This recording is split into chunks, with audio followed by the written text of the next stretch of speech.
The Republican National Convention is officially underway, and one thing we've been tracking is the online conversation about the party's appeal among minority groups.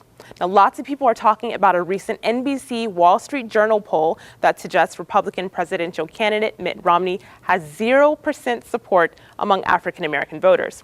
Now, that's a sentiment that's being carried out throughout this week's convention. There's a tweet here from Rebecca Sokol who says, "You can count the number of brown/black people at the RNC on one hand. Hashtag RNC 2012.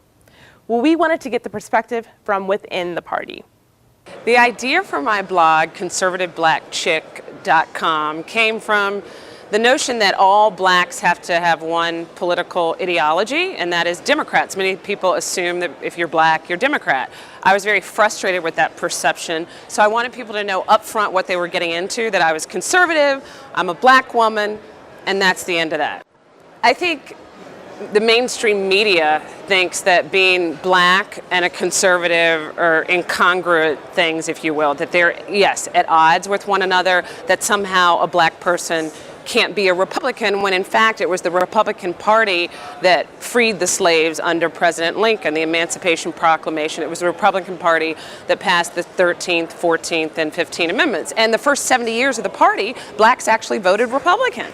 I immigrated 23 years ago. I'm the first immigrant to make the Virginia House of Delegates since the early 1600s, when there was the House of Burgesses.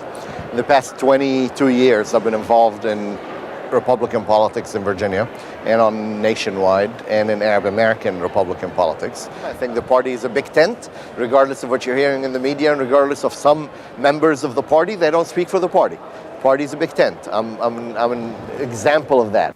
Well, this is a conversation that will continue until the election in November, and we'll continue tracking it. Back to you, Lisa.